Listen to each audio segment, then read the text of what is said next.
And it says we're live. Yeah, lies. As you. All right. If you would like to keep the heat running, because damn, my Yeah. hands hurt, donate here. Everything you donate will go to keeping us on your screen and various joints from aching. Yes. King Harv's coffee. Of course you like coffee. If you don't, I don't want to hear about it. Talk to these guys. Remember that not only do they have a North Texas Troublemakers blend, they have a Raconteur Press blend, which is a damn fine breakfast coffee, I must say. Be sure to let them know you heard about it here. And Tiny URL, I did the same thing last time. Yeah. tinyurl.com, Among the Leaves tees. All your smart-ass t-shirt needs. The owner's a friend of ours. Let him know you heard about it here. Sorry, differs. I mean, that's pretty bad when that's the only way you talk to your neighbors. Dogs went out and made her talk to her neighbors. We got Jim back. We got a couple of rants to go today. We have a food rant. We'll get to that. Yeah, I know. We have First. We have a legal rant and a food rant. Yeah. First thing I want to do. Yeah, we saw a legal rant. Yeah, is Tom Walls, who runs firearms training himself, sent me a link, which is rather interesting. I think he sent it to me too. Yeah. About negligent discharges and the legal ramifications thereof.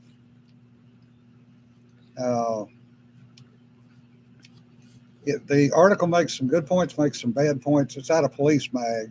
A little background.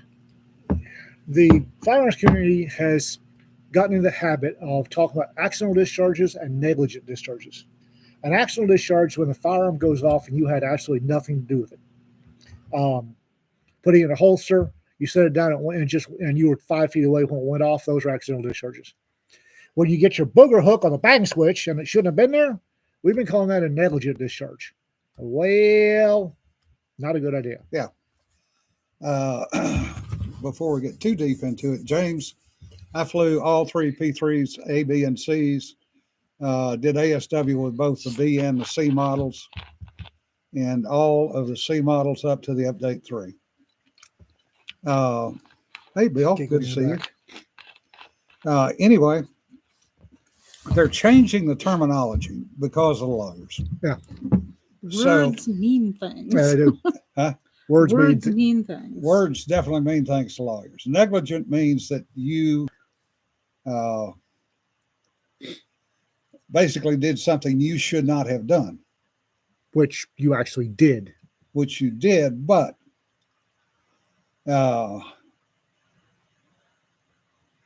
it opens you up to lawsuits. Yeah.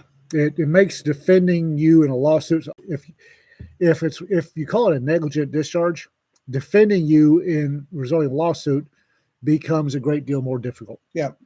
Determinations of this type are best left to the legal confines of the courtroom, not by instructors on a gun range or managers or anybody else. Mislabeling an event is a quick attempt to place blame. What they're going toward is basically different types. One called the accidental discharge. This occurs when the firearm discharges absent human interaction with a trigger, i.e., the pistol is dropped and it goes off. The pistol is in the holster and goes off. A foreign object gets pushed into the trigger guard and the pistol goes off.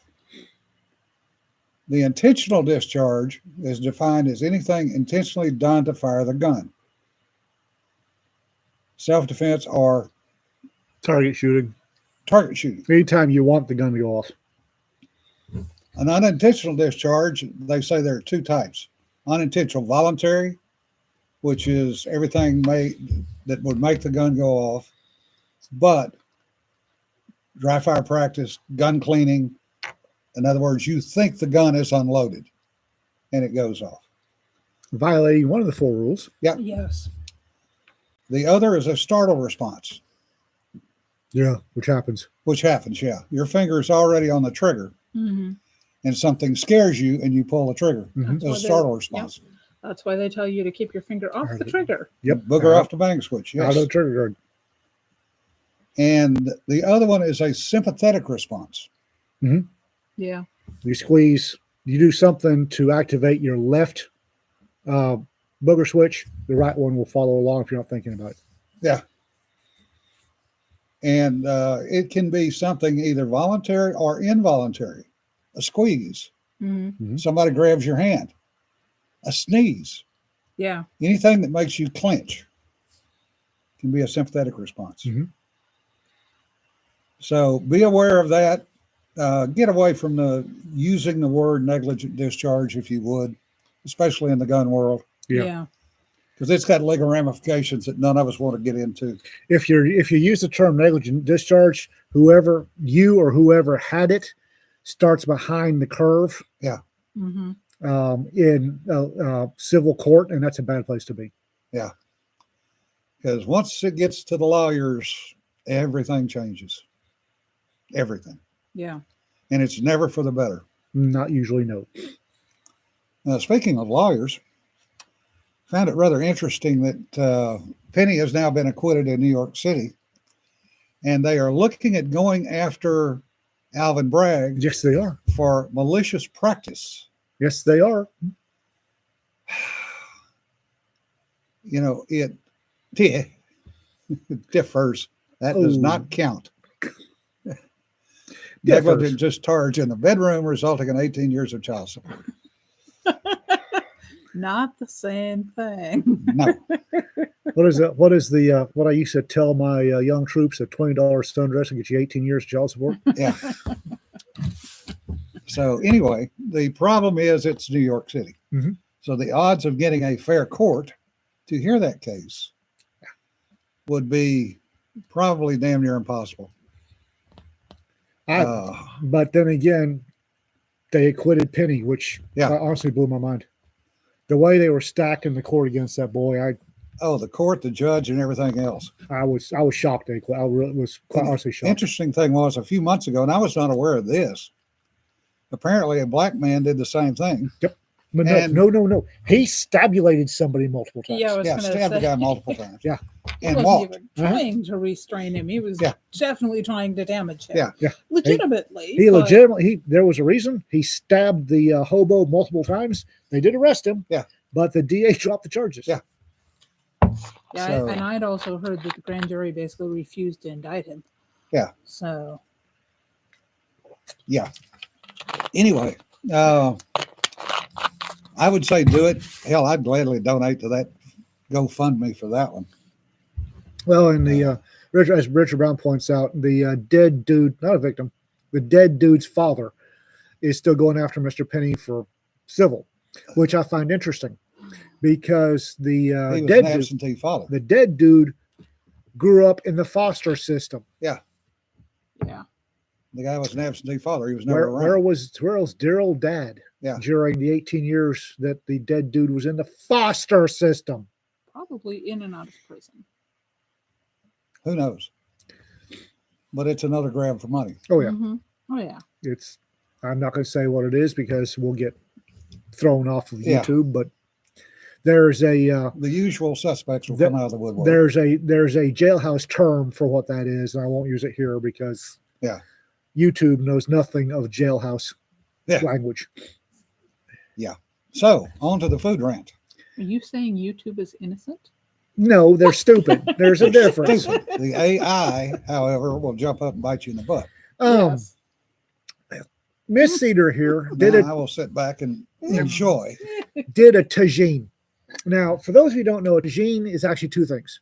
A tagine is the stew, and it's the pot the stew is made in. The subject of my rant today is the pot. Cedar did a Facebook post about tagine. Here we go.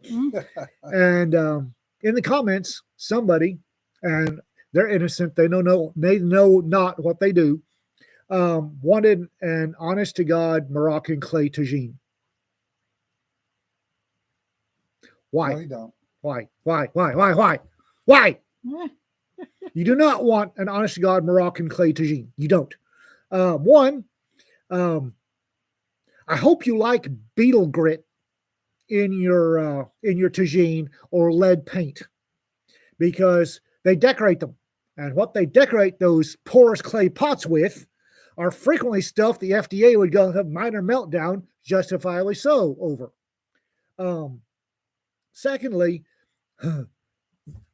I know every time you use a Moroccan clay tagine, every time you have to season it.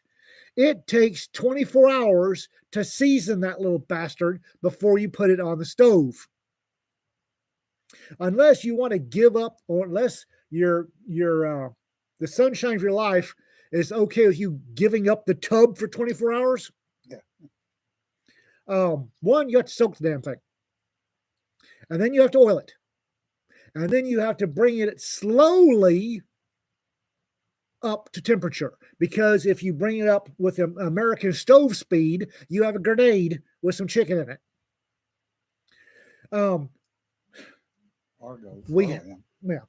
We have the technology. We have made the tagine better. Embrace the future. Cedars is a Bruntmore. I don't know where they make it. Kook, Kook, is a Australian / Brooklyn company, but their tagines are made in China. If you absolutely positively do not want a Chinese tagine, you can go to Le Creuset and spend a house payment. It'll be a damn fine tagine, and it won't be made in China. You want the yes, you want the Bruntmore and the Kook and the Le Creuset come with a cast iron bottom bowl. Yeah. The bottom part's cast iron. This is great. This is the future. Embrace it. The top part is enameled ceramic, which is not thermally sensitive. So it won't go off like a grenade like the Moroccan ones do. I will add that you can easily cook a tagine, and In when I blogged the recipe I was doing, because this is for my spice advent calendar where I'm doing 24 days of Spicemas. But when I blogged the tagine recipe, I pointed out that you can absolutely do the same thing in an instant pot because the lid locks down and all your steam is captured, which is what the tagine is doing, and kept in there with the stew. Because these are not juicy stews. You're not adding a lot of extra. You need to keep the water in to them, so you want to keep everything in. It's a nice, long, slow braise. Most of the liquid, a lot of the liquid in a tagine comes out of the onions. What you do is you take. I don't know if Cedar did this, but you take. I was doing a very non-traditional because I was cooking with gingerbread spice, so which is perfectly prominent for tagine. Yes, it did, Jesse. Yes, it did. Jesse made one in the Instant Pot. They brought down for the. Nancy says the shape of the tagine is the important thing. Yes. Yeah. However, I have discovered that a lot of the modern Dutch ovens from I've lost the company name. It's the cheap version of Le Creuset. Lodge? No, not Lodge. Lodge. Stop! Thank you, babe. Yeah, Rita's back there. Yeah, has little drip cones in the lid of the. That's what you need. Yeah. But you take about 3 onions and you mince them as fine as you can, and you pile a pile of minced onions in the tagine, and then you lay your chicken or your beef or whatever, your pork, on that pile of minced onion, and then your veggies, and you put the lid on it, and you sit it in a 250-degree oven or on the stovetop until it smells good. Yeah, that's a tagine. Hours. Yeah, that's a tagine. You want a slow simmer, and the onion. Drive yourself friggin' nuts. No kidding. Onion will break down. The onion will break down lovely, nice, and the steam and everything will season your meat. Also, you want Ras Al Hanout, or in Cedar's case, pumpkin spice. No, it wasn't pumpkin spice. So every morning I pull a little spice packet out of this advent calendar that I bought, and yesterday's was called Gingerbread Spice Blend. And it doesn't say on the packet what's in it, but I cut it open and I sniffed it, and it was mostly ginger, cinnamon, and I'm pretty sure there was some nutmeg in there, but probably definitely No, I don't think think so? there was any cardamom in this one. Cardamom has a pretty distinctive floral scent. Didn't get that in this. So I looked at it and I went, I want to do something savory with this rather than the expected of let's make gingerbread. So tagine, because there are some cuisines that use what we consider sweet spices in savory applications. And then just to Christmasify it further, my tagine that I did yesterday involved dried cranberries. Okay. So Tagines, North African spices, North African cooking uses a lot of what we think of as sweet spices Yes, they do. with their meat, with their savory. That they put cinnamon on their beef, they put mint on their beef, and then they add the best thing in a really good chicken tagine is dried apricots or dried. They have dried fruit, dried apricots, preserved oranges, Dates. dates. yeah, Um, golden raisins was one of my options for putting into this that I was thinking about. and it Americans think it's weird. Yeah. It's not. You should try it. It's really good. Yeah, it is. And the other thing is, yes, you can spend a shit ton of money to get a fancy pot. Le Creuset. I wouldn't turn one down. Yeah. But I'm not spending $400 for a tagine. No. But the thing is, it takes prep work.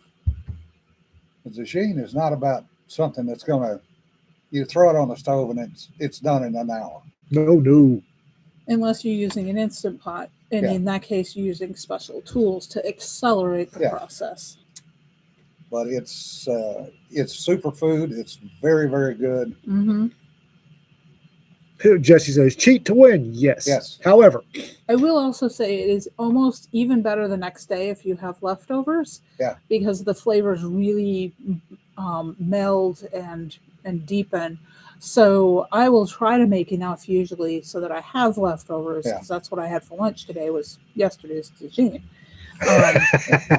Because I intended to do that. Yeah. It's a thick stew. A tagine should be a thick stew. Yeah. And trust me on this. I'm about to hear Rita cheer in the back. Trust me on this. If you're going to do a chicken tagine, use the thighs. Thighs have more flavor. You can use the breast. Yeah. I won't judge you too harshly, but drumsticks are great. But tagines are good. It's like if I'm going to do a cassoulet, which I have not done in ages, and I really should do a cassoulet sometime soon. I will do a really nice, rich sausage, and I will do chicken leg quarters. I'll cut them apart so your thigh and your drumstick are separate. But the cassoulet, the way I do it, is a long, slow cooking process. Yeah. And in the process of it, see, I grew up, if Mom served us beans, my sister and I went on a food strike. I literally did not eat for 3 days because Mom was like, you will eat the beans or you won't eat. And there was a time that I must have been about 9 or 10 years old. I did not like the texture of beans. Yeah. And then I met Sanford, who loves soup beans. And I started to look into, okay, how can I make beans where they're not gritty and nasty? And discovered things like cassoulet, where that long cooking process breaks it down, and they're velvety, creamy.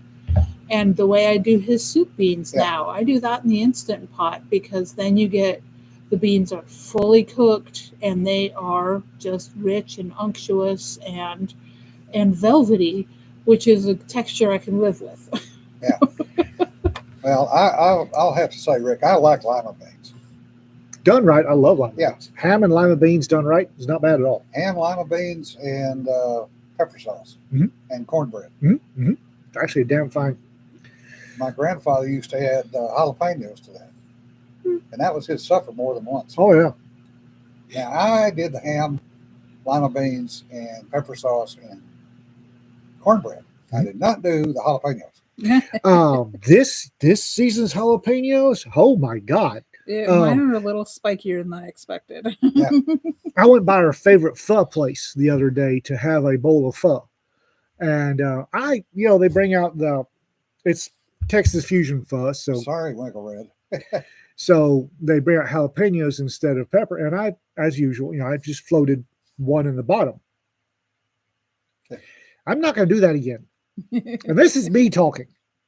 That made my pho almost inedible with the heat. What? And so it's a jalapeno, and I bit in a jalapeno, and it's like that was one of the hotter jalapenos. That was Serrano hot. Yeah, it's one of the hotter jalapenos I've ever had. My Tam jalapenos this year were Spiky. jalapeno hot. Yeah. And those are milder than regular jalapenos. They're supposed to be 500 SHU. Yeah. Yeah, I they know. were not this year. I know. Well, I try what cilantro. That's Soap. soap. Cilantro is Latin word for ivory dish soap. So one of the Cedar brought over some beans and cornbread for me, and I did happen to have a jalapeno in the refrigerator, so I chopped it up and ate that with it, and it was fine. Yeah. I didn't think it was that hot a jalapeno. Where did you get the jalapeno? Was it United? Okay? So it wasn't a local grown then. No. Probably like California or someplace. The local grown ones are fucking hot. Yeah. So that was one of the so what I decided to do with this spice calendar was to blog every day about it. I'm aware I will lose some subscribers because I got people who didn't sign up for food all the time. So what I've been trying to do is intersperse a recipe, but also essays talking about the spices and whatnot. And I got chili powder. Yeah.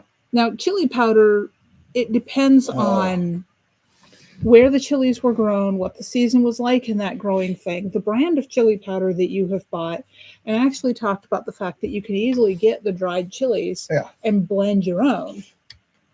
Most places, most civilized places, you can get dried chilies. Yeah. However, I'm given to understand there are some places you cannot get dried chilies. I can't think of any place you can't get dried chilies because we have Amazon. Well, yes. Now. No, when I was first learning how to cook Mexican food, I lived in New Hampshire. And there was one Mexican supermarket, one supermercado in New Hampshire at that time. And it was an hour north of me. It was very difficult for me to get there to get the ingredients.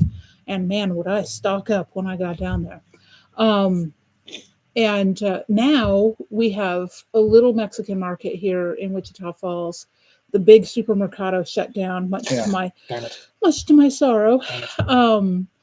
But hey, Tom Walsh, I just gave you credit earlier, and you weren't here to enjoy it. Yeah. When I go down to DFW, I hit various supermercados, the big Middle Eastern market. Somebody was asking me where I got preserved lemons. You can order preserved lemons on Amazon. They come in a glass jar, and Amazon's not always great about their packing. So I would be dubious about doing that. Rita makes preserved lemons. You can make preserved lemons. It takes time. Yeah. The other thing you can do is if you live close enough to heck, we even have a little tiny Middle Eastern market here in Wichita Falls. Yeah. Texas is a lot closer to Mexico than New Hampshire. Yeah, no kidding. Yes. And the funny thing is I don't cook as much Mexican food as I used to. Although I think I'm due for another big batch of tamales right around the New Year's. So, but yeah, I will go to Los Cuates, our little market. Carniceria. And they have this whole section on the wall that is longer than my arm span. Now, granted, I'm short. Yeah. With different bins of dried peppers. Yeah. And I know what some of them are, but not all of them. One of these days, I'm going to get like one of every of them and try them. Let me take 1 second. Tom, I want to thank you for what you sent me and Ian, that article on negligent discharge. That's what we talked about earlier. We discussed that earlier. You weren't here. Yeah.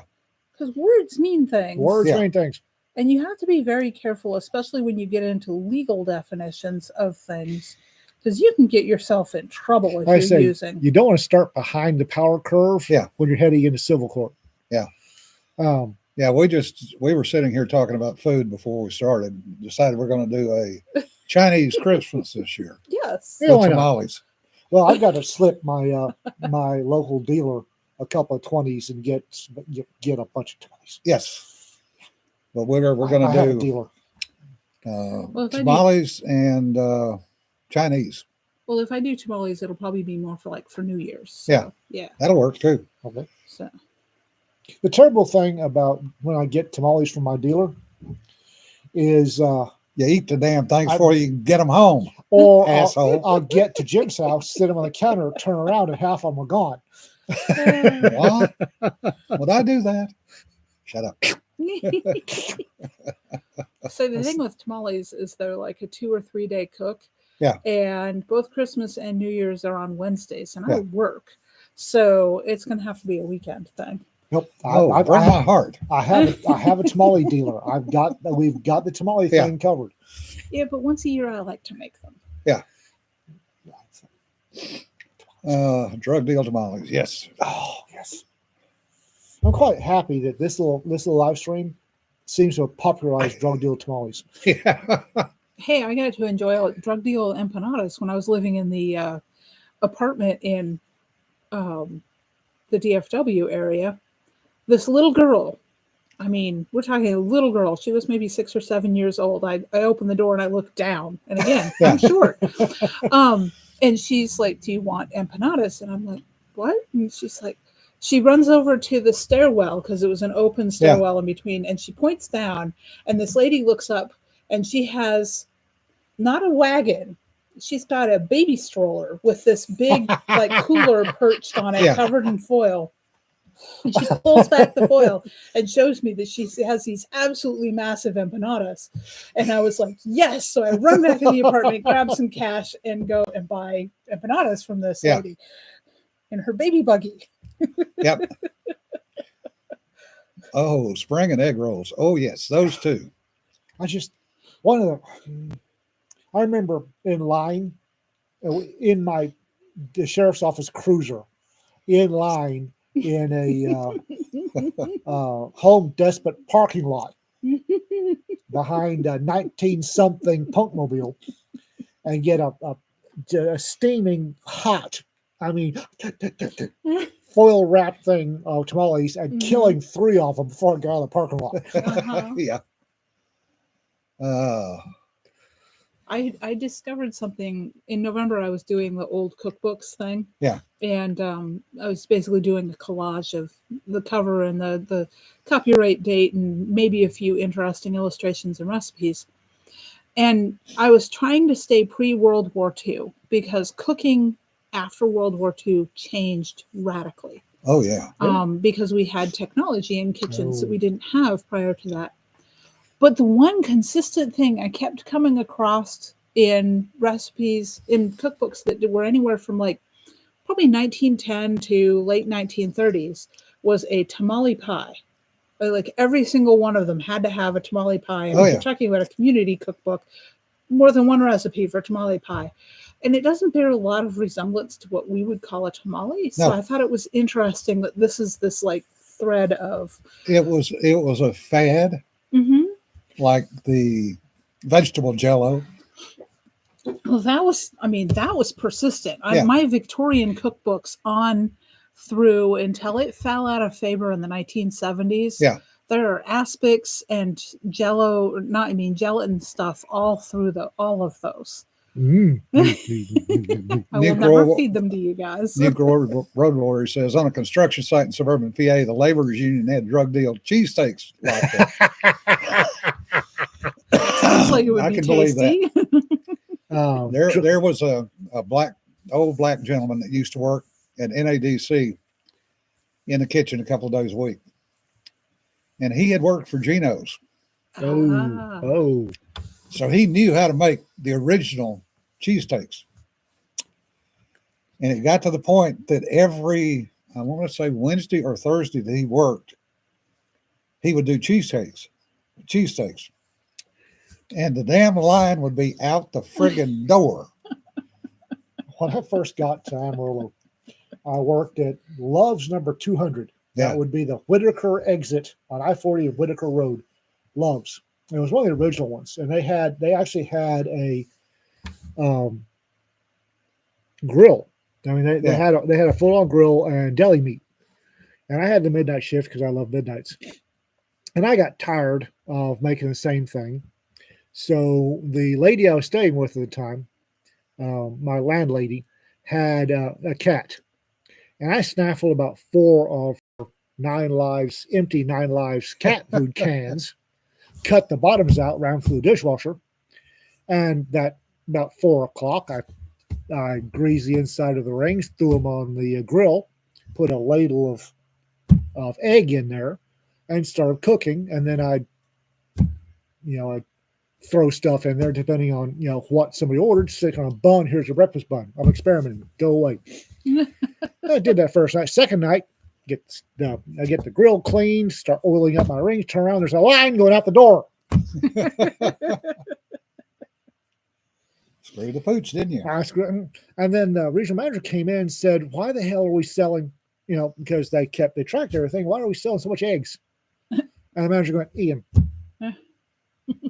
So he was still waiting there when I got there at 11 o'clock that night, which is unusual. Said, "What are you doing to sell eggs?" What do you mean, what am I doing? I'm selling eggs. He said, no, what are you doing? We don't sell this many breakfasts. I went, oh. Come back at 4 a.m. About 3:30, I start stoning the grill, get it cleaned, oil up the rings, throw them on there, turn around, there's that fucking line.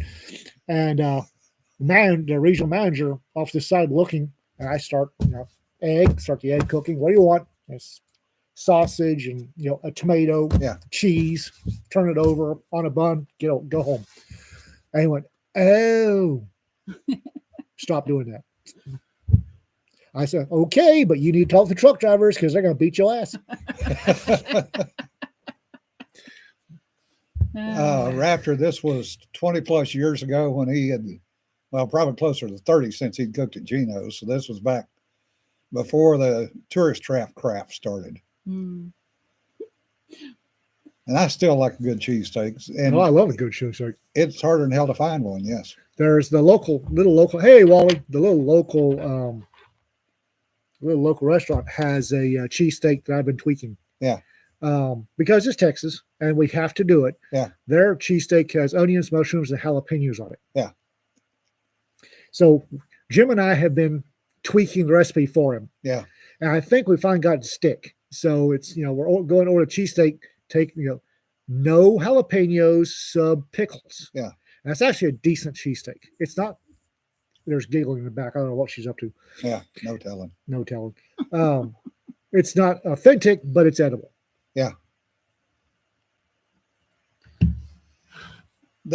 Well, you have, it's like anything else. You have your Africandos that, it's got to be this way. Yeah, some things maybe. But, it's just like Joe and I trying to recreate pear preserves from when we were kids. Mm-hmm. Nowhere near as sweet as what you can get today, if you can even find them today. Yeah. Or the controversy about chili. Or chili, oh God. Yes, chili. I follow this. If you're on Facebook, there's a cook in Lafayette, Louisiana, and her page is Louisiana Girls. And she cooks, she cooks stuff. She cooks Cajun food. Yep. And I get so furious at her comments with people saying, well, that's not authentic. You put whatever. That's not authentic Cajun. As dear old dad used to say, anybody says that's not Cajun and has never been hungry. Yes. Because Cajun food is farm food. It's anything pork. that's friggin' walking by that doesn't run fast enough goes in the pot. Yeah, it's poor people farm food when you got 12 kids. Yeah. Mm-hmm. If you don't use something from X from Y, it's not a now, I will gumbo. admit that New York shit that they try to fawn off as gumbo with tomatoes, for God's sakes. Like saying the best barbecue was in New York City. Oh, well, what the No. fuck? My dying ass. Well, the thing that pissed me off about that New York gumbo was not that it had tomatoes in it, because okay. It got worse. Yeah, it got much worse. But if it's a gumbo, it must have a roux. Yes. Period. If it doesn't have a roux, it's just a stew. Yeah. To have a gumbo, you have to have a roux. This idiot took a Dutch oven, put some peanut oil in it. Why peanut oil? I don't know. Threw in tomatoes and the Holy Trinity and the chicken and quinoa And kale, don't and forget the kale. Which again, okay, if you're a starving Cajun, if you're a Cajun mother with 14 kids to feed, and kale was what you would put kale in your gumbo. But where's the roux? Yeah, Where's the roux, people? there was none. If your broth in your gumbo is clear, it's not a gumbo. Yeah. I have thoughts about this. Yeah, Wally, you're correct. Emeril and Paul Prudhomme are not authentic Cajuns, but they sure as hell jumped on the food train when they saw it coming. Their restaurants are decent. The thing I about would rather go to Paul's over in Abbeville if it was still existed, which has been long gone, because it was literally a fish camp on the river, and it was 2 old Cajuns and their wives and their kids. That was it. The whole damn building was leaning at a 30 degree. it's like Snuffy's on Galveston. Yeah. But Paul Prudhomme and the blackened thing. Oh, my grandmother. God, she hated that shit. My dad would have lost his mind if you blackened his chicken. My You grandmother burned the said, chicken. Why'd you burn the chicken? was so pissed one day. She said, I ain't never in my life blackened a goddamn thing on purpose. I've never Yes. burnt. My daddy's the same way. I don't burn that. It's like blackened. You screwed up and burned something and then added an extra digit to it. Just You are correct, Jesse. There is definitely a difference between Creole cooking and Cajun cooking. there is Creoles do use tomatoes. and Cajuns gumbo do and not. okra. People say that okra is Cajun cooking, and sometimes it is, but it's more honestly, it's more New Orleans. Yeah. Tomatoes and okra is a New Orleans style. Yep. Sporking. Sporkling. I don't know. Jim, you'll appreciate this. Uh-oh. Well, Jim's the one that encouraged me to add bear sign to the story that I wrote for the Yeah. library anthology. Donuts. And my son went to spend the Thanksgiving weekend with my sister. Well, part of her tradition over Thanksgiving weekend is she helps with the group that decorates their church. Yeah. And she makes donuts for the group that decorates the church. And they come in the morning and they decorate and they eat donuts. So I get these texts from my son with more exclamation points than I think I've ever heard him use before. I get, Mother, donuts. You must learn to make donuts. I'm like, I know how to make donuts. Your aunt and I learned together when we were small. But donuts were one of those things I didn't make a lot when they were little, because deep frying and small children don't get along. Yeah. I grew up eating Shipley's donuts. Mm-hmm. Nope, that's grew the up big eating my thing dad's around donuts. here. I'd never seen a Shipley's before I moved to Texas. I really like them. I think they're the best donuts made. I cannot stand Krispy Kreme. No, I can't either. I get a coating of grease in my mouth every time I bite into one of those. Yeah. Yeah, Doug, the old days, 1800s, Bear sign. Mhm. bear sign was what they called donuts. Yeah. Yep. Cowboy slang for donuts is bear Yeah. sign. Yep. Yeah, deep frying small children tends to dry them out. Yes. Much better for a slow, long Slow roast. Yeah, slow roast. Much better for small children.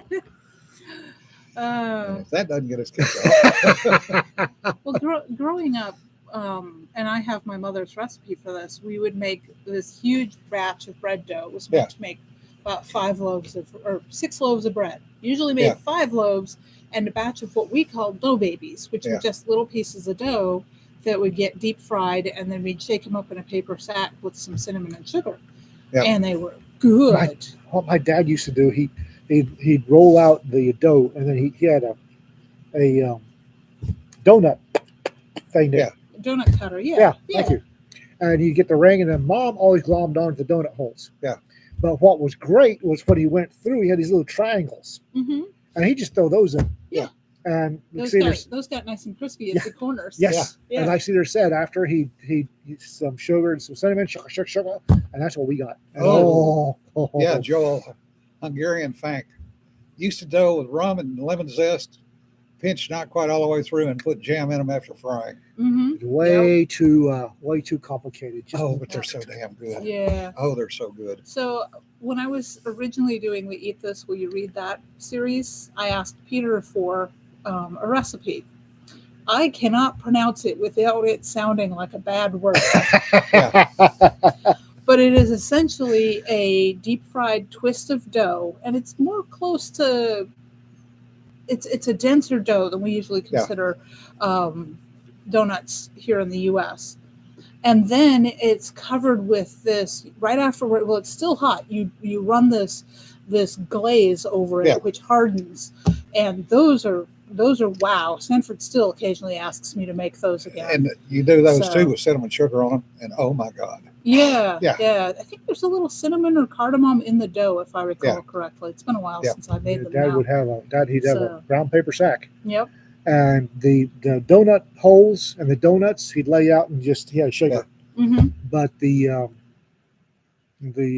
little triangles in that bag, there'd be some sugar and some cinnamon and whatever else he could find. He thought, and then sugar. Yeah. Oh my God, that was good. Yeah. Yeah, that was. Oh, I mean, and it's one of those things of I actually now own a little deep fryer, Yeah. but it's cleaned and stashed right now because for just the two of us Yeah. to pull out a deep fryer. although Sanford is asking for donuts. I can't see the chat, but I'm not The surprised. thing about deep fryers is I have a thing where I don't like stuff on my skin. So when we deep fry stuff, we go out on the front porch, and we power side, and we do stuff on the front porch. And I'm trying to figure out if we can head out to the front porch and do donuts later. I don't know. I used to do a lot of cooking outside. Well, we lived in an old farmhouse, Yeah. so in New England, no AC, which, I mean, you think New England, you don't need, no, it would get into the high 90s and humid, and it was hard enough to sleep in the house without me Air heating it up. conditioning, Yeah. where you condition the air, also means you're taking the humidity out of it to make it Yes. more comfortable. Yes. And this was the old house that was built over a spring, so it was always damp anyway. Okay. As my dear old father used to say, the conditioned air. Yeah. Or no, the bought air. Hot air, Yeah, The bought yes. air. And worth every penny. Summer, no kit- kidding. summer kitchens are a thing. Oh yes. yeah. Well, I intended to build a summer kitchen when I moved here, and then realized it's more like a fall and spring kitchen. In the summer, I want to pay for that air. Well, our old house down in Louisiana, the last addition made to it was in 1906, put a bathroom and a kitchen on it. Mm-hmm. Prior to that, and it'd been built in the 1870s. Yeah. Kitchen was outside. Yeah. Rita wants, and I do too, for that matter, an outdoor kitchen. Mhm. I've done a lot of cooking on outdoor kitchens. Well, I was going to say what I used to use in New Hampshire was I had one of those turkey burners. Yeah.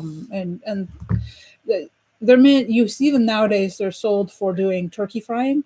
Oh, But it's basically it's a propane burner Yeah. on legs, so it brings it up to a workable height. And in mine in New Hampshire, I have one here, but I picked that up at a thrift shop, and I have no idea if it works. I got to try it one of these days. But I would put my big cannon kettle on Yeah. that, and I Mhm. can outside, not inside. Yeah. But I also did a lot of other cooking out there Yeah. too. I mean, we had a big grill and smoker, and the One Yeah. ring propane cooker is a beautiful thing. Yes, Nancy. yes, it is. there was the kitchen when we were in Warri.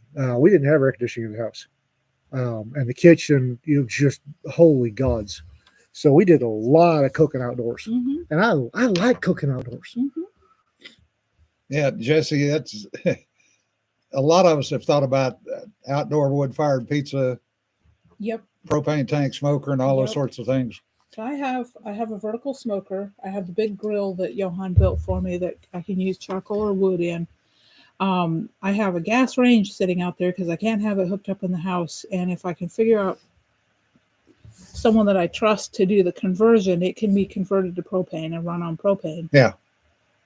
I have a sink sitting out there I need to build a frame for because I saved the sink when we got the new kitchen in, and I was like, I'm keeping that sink. Yeah. But if I frame up, I'll have a sink that I can use out there, hook a hose up to it. So I'm getting there as far as, and we've got the big covered area out back. Yeah. But in the summertime when it's 100 plus, I don't really want to be out there cooking. Yeah. Nope. And I've got to figure out how to keep the mosquitoes down to a dull roar. You would not think as dry as it gets in the summer. And yet. Friggin' mosquitoes, yes. Around here, good God. Well, you're right over there, same area that we are, right by Gordon Lake, Yeah. which is, it's a lake in Texas. It's a puddle. Differ says, I bet I could make a pizza without an oven in July outside. Yes, I'll bet Yep. you could No too. kidding. 120 degrees, it'd just take a while. No, build a little throw a couple of cinder blocks up, support your pan under that, throw a window on top of it, you're good. Solar cooker. But there's Gordon Lake doesn't have a real Inflow or outflow, either one. self-supporting ecosystem. Yeah. The small fish that eat mosquito larvae aren't very prevalent at Gordon Lake. Well, I can tell you why, because I did water testing there for most of a year. Very low dissolved oxygen because it gets warm, and warm water releases gases, and very high, very alkaline, very high pH. Yeah, well, it's an old quarry. Yeah. So it's only going to support certain species of fish. Also, it's knee deep in goose feces. Yeah. And that much fertilizer causes algae blooms, which further reduces your oxygen. So yes. If we could throw more fish in, put an aerator. I would like the city, once they get the goose population under control. Once the guy in the white van gets the goose population under control. I haven't seen him all year. I haven't either. Kind of worried. And I would like him to put a fountain out in the deep part, those floating fountains, and see if it gets some aeration. It used to have turtles in it. It had turtles in it. Yeah. I've seen turtles. And it's got some catfish. Yeah. But the small bug-eating fish just aren't. No snapper, no brim. No bluegill, which surprises me. Yeah. Yeah, they stock it periodically, but they have to because the fish just doesn't. They don't live that long. They stock it for the kids to go fishing. Right? Yeah. Sunshine on my pizza makes me happy. Sunshine on my pizza. Rick, they supposedly netted and removed the geese once. Some bitches came back. Netted. Well, the geese went to a farm. Yeah. I walked earlier this week. I can't remember which day. They all blur together. I walked from my house to the lake and out around the lake partly, and then went home again. It was chilly. And there were no geese, but there were a lot of coots. Yeah. And coots are seasonal. They don't stay around. Oh, no. Yeah. Right. They migrate down here. James Sharp says the geese got him. Possible, because no kidding. They will challenge your car on the street. I told you about we've told you about the white van guy, right?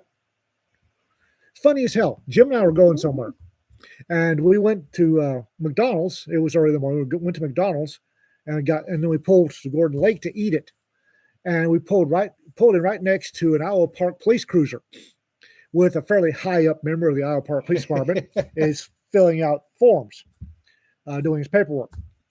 Across the lake, we see this white free candy style van, no windows, pull slowly into a parking space and park, and geese everywhere. The geese are going over to look at it, and the door slides open. This axe handle comes out, whack, hits a goose in the neck, yanks the goose in, door shuts, van takes off. Now we are an official licensed state bird sanctuary. Yeah, you do not touch the birds at all. I have a nest on my front porch. It's still there because I'm not allowed to remove it. Yeah. So we looked at David and said, "Hey, Dave." He said, "I didn't see it. Neither did you."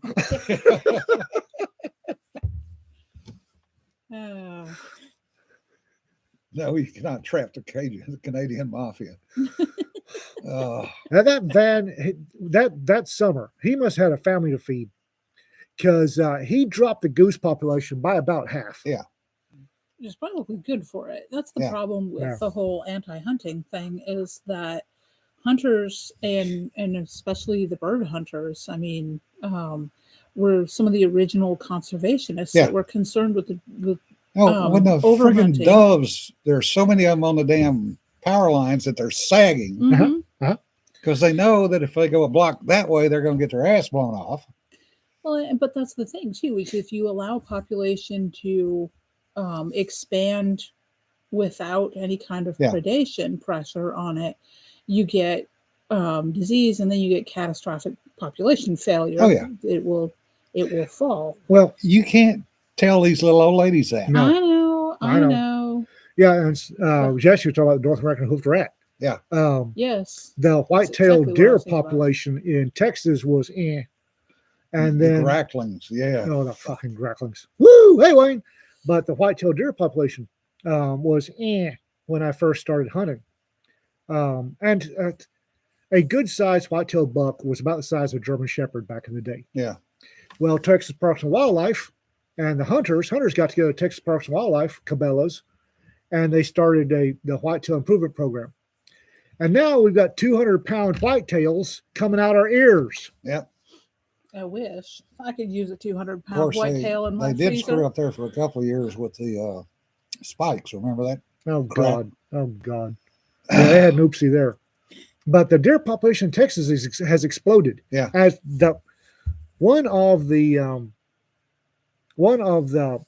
jailer peace officer terms, Yeah. slang, is whack fuck deer. Whack fuck deer is whack is a sound the car makes. Yeah. Fuck is a sound the driver makes when you've hit the North American hoofed rat Yep. in your vehicle. And the number, have you seen, well, you haven't been driving. Have you seen the number of whack fuck deer between here and Wichita? Oh, yeah. I've seen them because I've. I only get out of the house like once a week, so There are I have 4 on seen US several. 287. yeah. Yeah, they've been nailing them left and right. Yeah, they have. I mean, they ain't smart.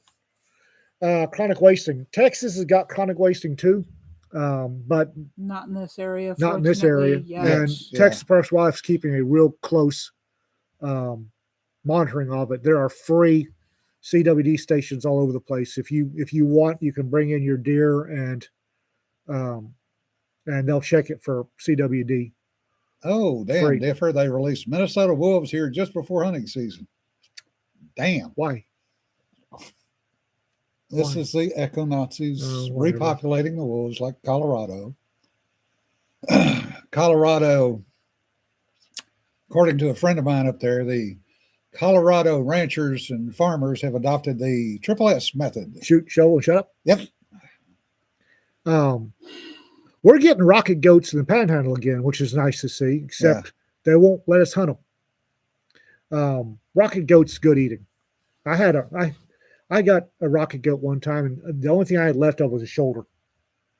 And there was this little old, well, I won't say little, there was this Mexican mother, young mother, that she was cleaning houses in Clarendon. She said, "What are you going to do with that shoulder?" I said, "I don't know." She said, "I'll make tamales." I said, Mhm. Yeah. out of my rocket goat, really? And she said, "Shut up and give me the goat." So I gave her the rocket goat. That's a pronghorn antelope for y'all that don't know what a rocket goat is. And she brought back tamales. And the next time I get a rocket goat, I'm going to go look her up because rocket goat tamale is really, really good. Yeah, the wild population was too small, so they fixed it. What these idiots don't realize now, Ducks Unlimited, yes, Ducks Unlimited has done a hell of a good job. Oh, yeah. Nationwide, worldwide. Quail Mhm. Unlimited is doing Yeah. yeoman work too. But these idiots that introduced the wolves Oh, yes. do well, not understand that wolves don't read. They honestly believe that if they put the wolves in a specific area, they will stay there. Wolves roam. mhm. Yeah. They have recorded tracks of 1,200-mile roams from wolves.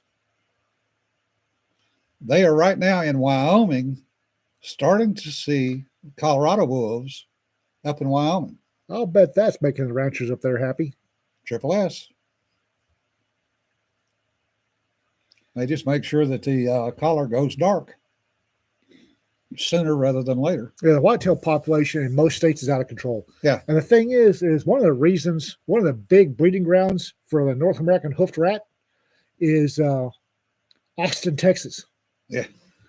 Because Bambi is perfectly happy with the backyard. I was just going to say, I mean, looking outside Arlington, of Texas, Virginia. it gets worse the Yeah. further east you go because it's tightly populated enough that, like, I didn't hunt in Ohio because I was concerned about having sightline that I wasn't worried about a rifle shot in. So I never hunted in Ohio because only thing I ever hunted with was a rifle, and there was too many people. And this is in Ohio. We're not even talking about, I mean, up in New England, Yeah. I did hunt up there because I knew the terrain and there were enough hills that I knew where my backstops were and everything. But if you go out east, you've got suburbs, and the deers are perfectly fine.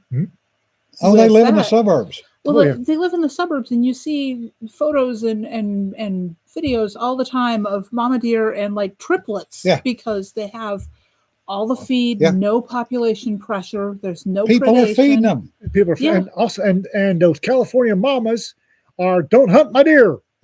Well, I mean, I'm talking about East Coast. Okay. California, I'm sure, is the same Same- thing. same but freaking down, way. down in Yeah. Austin, East Coast is the same thing. I was They're talk- cute. I was talking to the old boy that ran the area we used to hunt on in Hamilton County, Texas. Yeah. Hamilton is just north of Austin. And the majority of deer he had on his 400 acres, he had over 100 deer. Yeah. The last census before the last time we hunted the census, you're saying over 100 deer spotted on 400 acres. Mm-hmm. And the majority of them were coming up from Austin. Yep. And folks were losing their minds. Oh, you can't shoot Bambi and his mom. What's the point? I saw a video just the other day of this lady looking through her French doors onto her deck, and there's 5-6 deer on the deck. Oh, yeah. And she's all excited because one of them brought a fawn, Yeah. and the fawn's curled up against her storage box on her deck. And I'm like, that's a lot of damage those sharp little hooves are going to do to your deck, not to mention your landscaping. I will And guarantee she that probably feeds them. come the rut, Yeah. there'll be a buck on that deck looking at the Challenger buck in the window, Uh-huh. Yeah. and that the sliding glass door is going to go away. No, these were French doors, which are expensive. Oh, Well, they will still go away. Oh, I know it'll go away. I'm just saying, it's sliding glass is cheaper Yeah. to replace. How them. can you? Bill says folks are catching more cougar on cams in Allen and Frisco. There was Normally, the cougars are found in bars. Yeah. After about 11 o'clock. Yeah. in New Hampshire, and I could actually put my finger right on the exact spot because it's a median in the middle of the interstate. Yeah. Now, the interstate in New Hampshire, because of the terrain, the medians get huge in places. Oh, yeah. But there was a rocky area there. The road split and kind of comes back together a bit. But in that median, people spotted there were mountain lion denned up in there, and people saw them numerous times. There was even video of it, and the Fish and Wildlife is like, nope, there's no mountain lion in this state. Nope. Yeah. Oh, yeah. It doesn't matter if there's video evidence. And one of the guys privately told my dad that they were not allowed to acknowledge that this was there. Differs what in the hell? 50 cookie logs, 2 to 4 dozen each. Carlton McKinney, but how can you bear to shoot Bambi? All right. What you do is you get a Ruger Tasty, Bambi. A Nice, Ruger- comfortable position. 7744. You have it integrally silenced it. You run about 200 grain, and then when they get on your back porch, you slide the whip over, whack, Yeah. and then you go pick up your. You call Cedar, and she has. I need to get better knives if I'm going to do that far back. Yeah, Florida Panthers, which don't exist. Yeah. Oh. That's another one. Anybody know what a jaguarundi is? Yeah. Jaguarundi are gorgeous little critters. Yes, they are. Jim and I saw one Yep. in Hamilton County. Gorgeous little critters. Rita saw one. She didn't know what a jaguarundi was, so she described it to me and said, "Yeah, baby, that's a jaguarundi." She saw Yeah. one up here in Wichita. No, I saw like 6 or 7. Walking across 6 or the road. 7. Litter. Kid had a litter. Ah, She saw a mama jaguarundi and her litter. And Parks and Wildlife will swear to their blue in the face that there is not a breeding jaguarundi population in Texas. bullshit. Well, I mean, that's like when I was little. We lived at the pumping station down at Trout, Louisiana, and killed a black panther that came across the back fence. There was a swamp next to the pumping station. Came across the back fence and went toward the pumping station. And Daddy happened to have a rifle in his hands because he was going to his truck and popped that sucker. And the game warden came out and said, "That animal does not exist." Mm-hmm. And Daddy looked at him and went, "Well, for something that don't exist, I sure as hell killed it." In It was a black panther. in Wichita Falls on Southwest Parkway, the Popeye's chicken. If you pull in, if you are waiting in the drive-through to order a Popeye's chicken, look in that field in the back, Yeah. you will see a turkey. Yep. There's also a game warden there because when I was reaching for a shotgun in my pickup, he stepped out and shook his finger at me. So don't. And on that note, folks, we've wasted another hour of your time. We have. Also, if there's a recipe for prairie dogs, I know where the fattest prairie dogs in creation are. Oh God, yes. Again, wearing long, rings. slow cooking to render out the fat. Yep. No, you can't render that much fat. Remember, folks, don't sweat the petty stuff. Don't pet the sweaty stuff. Y'all safe out y'all there. be safe. Y'all have a good weekend. Bye.